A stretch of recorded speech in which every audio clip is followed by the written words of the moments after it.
Hello friends, આજે આપણે સૂકા નાસ્તા માટે ફુદીનાની ફ્લેવરવાળી સેવ બનાવીશું। આ સેવ એકદમ સરસ ક્રિસ્પી બને છે, જો તમે અવાજ સાંભળી શકો છો। અને સેવમાં બિલકુલ પણ તેલ નહીં ભરાય અને એકદમ ટેસ્ટી તૈયાર થશે। અને જો વેકેશન દરમિયાન 2-3 સૂકા નાસ્તા બનાવેલા હોય ને તો બાળકોને પણ મજા પડે। તો સૌથી પહેલાં સેવ માટેનો લોટ બાંધવા માટે અહીં મેં 1 કપ ઝીણો ચણાનો લોટ લીધો છે। તમે બેસન પણ લઈ શકો છો। સાથે સેવને એકદમ ક્રિસ્પી કરવા 2 ચમચી ચોખાનો લોટ લઈશું। ચોખાના લોટથી સેવ એકદમ વ્યવસ્થિત જે બહાર મળે ને તેવી જ ક્રિસ્પી તૈયાર થશે। હવે બંને લોટને ચાળી લઈશું।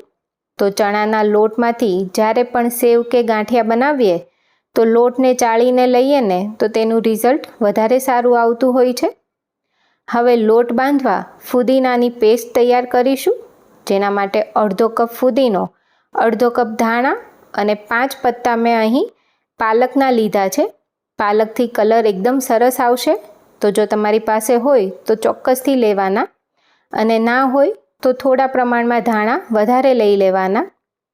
તો હવે બધી વસ્તુને મિક્સર જારમાં લઈશું। અહીં ધાણાને મેં તેના ડાંખળા સાથે જ લીધા છે, જેથી તેની ફ્લેવર વધારે સારી આવે।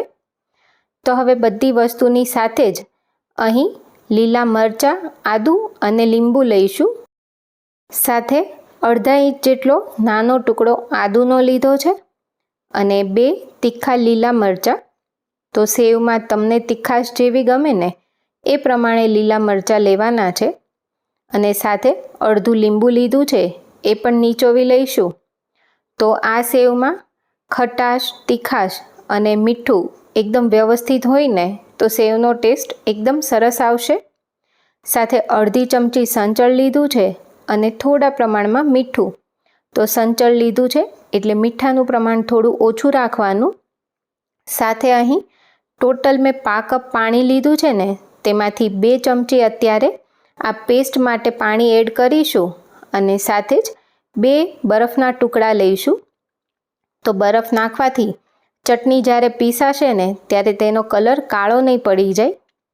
તો જો આ રીતે એકદમ સરસ આપણે જેવી ચટણી બનાવતા હોઈએ ને એવું જ પીસીને તૈયાર કરી લીધું છે, અને બરફના લીધે તેનો કલર એકદમ સરસ ગ્રીન રહ્યો છે। હવે લોટમાં 1 મોટી ચમચી તેલ નાખીશું અને જે પીસીને રાખેલી પેસ્ટ હતી ને એ ગાળી લેવાની છે।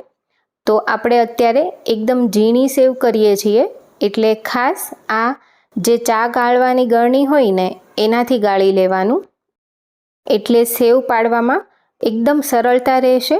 જો તમે મોટા કાણાવાળા કોઈ પણ ચાળણાથી ચાળો ને તો આ ચટણીના કોઈ પણ રેશા જતા રહે અંદર, તો સેવ બરાબર પડશે નહીં।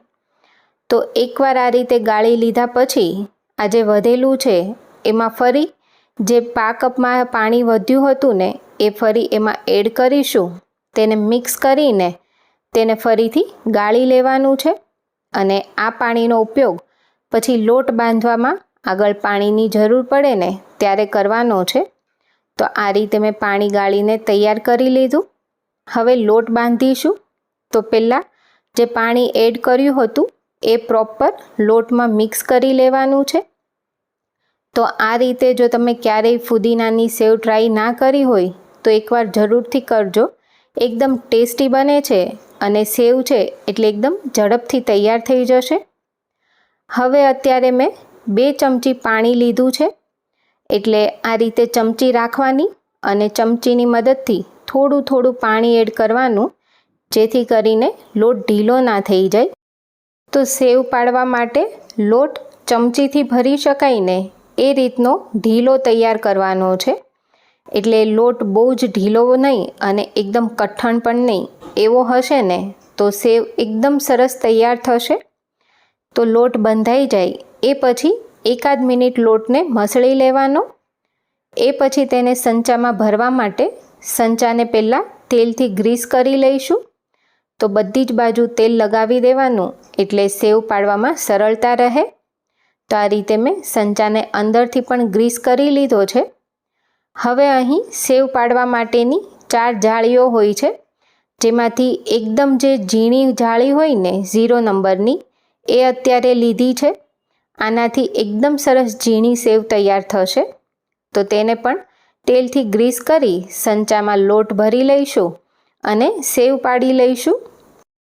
તો માત્ર 1 કપ લોટથી પણ ઘણી બધી સેવ તૈયાર થશે. તો આપણે ઘરે બનાવીએ એટલે ચોખ્ખી અને ક્વોન્ટિટી સારા એવા પ્રમાણમાં તૈયાર થાય.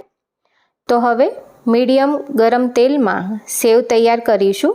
તો 2 થી 3 આટા પડે ને એટલું જ પાડવાનું, જેથી સેવ બંને બાજુથી સરસ ક્રિસ્પી તળાય. તો એક બાજુથી 5 થી 6 સેકન્ડ તળાઈ અને બબલ્સ થવાનું ઓછું થાય એટલે સાઈડ ચેન્જ કરી અને બીજી બાજુ પણ 5 થી 6 સેકન્ડ તળીએ ને એટલે સેવ તળાઈ જશે. આ ઝીણી સેવ છે એટલે તળવામાં બિલકુલ પણ વાર નહીં લાગે, એકદમ ફટાફટ તળાઈ જશે. તો આવી જ રીતે બધી સેવ તળી લીધી છે અને આ સેવને તમે એરટાઇટ કન્ટેનરમાં ભરી 1 મહિના સુધી તેની મજા માણી શકો છો. તો એકવાર આ રીતે ટ્રાય કરજો અને જો તમને મારી રેસિપીઓ ગમતી હોય તો વિડીયોને એક લાઈક કરી ચેનલને સબસ્ક્રાઈબ કરી દેજો.